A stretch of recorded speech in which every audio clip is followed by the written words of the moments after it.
Setiap hari, paru-paru kita tidak berhenti bekerja untuk menyaring udara yang kita hirup. Masalahnya, udara itu tidaklah selalu bersih. Di lingkungan kampus sendiri dengan aktivitas yang padat, banyak sekali ruang yang tertutup dan ventilasi yang tidak optimal. Sehingga, infeksi saluran pernafasan ini bisa muncul hampir di mana saja. Lingkungan kampus punya semua kondisi untuk memperkuat penyebaran ISPA. Mobilitas tinggi, ventilasi minim, gaya hidup cepat. Akibatnya, infeksi saluran napas jadi kasus yang paling sering muncul di populasi mahasiswa. ISPA mungkin terlihat seperti infeksi ringan, tetapi ketika penyebarannya cepat dan hampir tidak terhindarkan, efeknya terasa di kelas, di produktivitas, bahkan di kesehatan jangka panjang. Yang sering terlupakan adalah bahwa sebagian besar obat untuk ISPA harus melewati seluruh tubuh sebelum mencapai paru-paru. Salah satu tantangan terbesar dalam menangani ISPA bukan hanya menemukan molekul antibakteri yang efektif, tetapi memastikan obat itu benar-benar mencapai paru dengan efisiensi yang tinggi. Dalam beberapa dekade terakhir, perangkat inhalasi modern berkembang pesat dan dry powder inhalers atau DPIs mulai mendominasi karena portabilitas, stabilitas fisikokimia, dan tidak perlunya koordinasi napas seperti pada nebulizer atau MDIs. DPIs juga mampu meningkatkan deposisi hingga ke bagian paru yang lebih dalam, sesuatu yang tidak dapat dicapai oleh sistem inhalasi lainnya. Kinerja DPI ditentukan oleh 3 faktor utama, yaitu sifat fisikokimia serbuk, desain perangkat terutama dalam mencegah aglomerasi, serta pola aliran inspirasi pasien. Untuk mengoptimalkannya, kita perlu pendekatan multidisipliner yang menggabungkan fisika aerosol, rekayasa perangkat, dan desain industri. Di sini, nanoteknologi mulai membuka peluang yang jauh lebih besar. Beragam nanocarrier seperti liposom, SLNs, polymeric nanopartikel, hingga proliposom telah diuji untuk penghantaran obat respiratori. Sistem ini menawarkan peningkatan stabilitas aerosol, kapasitas muatan obat, biokompatibilitas, dan perlindungan terhadap degradasi. Formulasi dimulai dengan melarutkan azitromisin, HSPC, dan kolesterol dalam metanol dan kloroform, lalu diuapkan dengan menjadi film lipid tipis.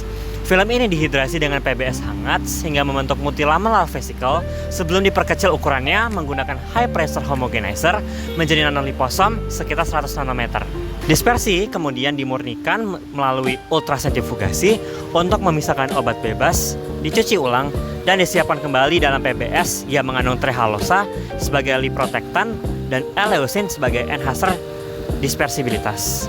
Trehalosa menjaga struktur bilayer selama proses pengeringan, sementara eleusin menghasilkan permukaan partikel yang lebih hidrofobik dan kurang kohesif. Tahap akhir adalah spray drying.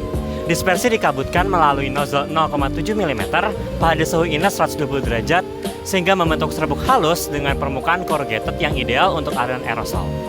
Partikel dengan ukuran respirable 1 hingga 5 mikrometer dikumpulkan melalui cyclone separator dan segera dikemas dalam kondisi kelembapan rendah untuk menjaga stabilitas fisiknya.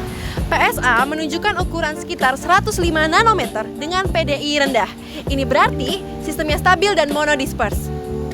Pada gambar C memperlihatkan partikel dengan permukaan corrugated. Struktur seperti ini diinginkan karena meningkatkan fine particle fraction. Pada DSC menunjukkan fase amorf yang sangat stabil, tanpa sinyal kristalin. Trehalose berhasil mempertahankan integritas liposom selama pengeringan. Efisiensi enkapsulasi tetap berada di atas 70%. Nanoengineering selalu punya pertanyaan besar di belakangnya, yaitu biaya.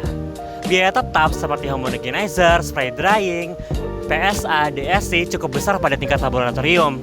Biaya variabel terutama lipid HPSC menjadi kontributor terbesar pada batch kecil. Namun, produksi dinaikkan ke ribuan dosis, cost per unit turun signifikan. Hasil analisis break-even point menunjukkan bahwa formulasi ini feasible pada skala menengah dan dapat masuk pada tahap pilot production. Inhaler konvensional bekerja dengan baik, tetapi banyak dosis hilang sebelum pernah mencapai paru-paru bagian bawah. Deposisi sering terbatas dan koordinasi napas menjadi tantangan bagi banyak pasien. Formulasi nanoliposomal dalam bentuk dry powder inhaler menawarkan sesuatu yang berbeda. Partikel respirable yang stabil, permukaan corrugated yang mudah terdispersi, dan nanocarrier yang melindungi obat sampai titik target di paru.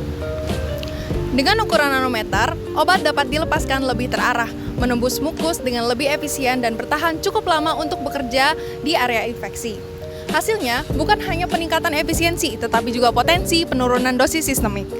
Untuk kondisi seumum ISPA di kampus, teknologi ini berarti sesuatu yang sederhana, pemulihan yang lebih cepat, terapi yang lebih presisi, dan kemungkinan mencegah infeksi menjadi lebih berat.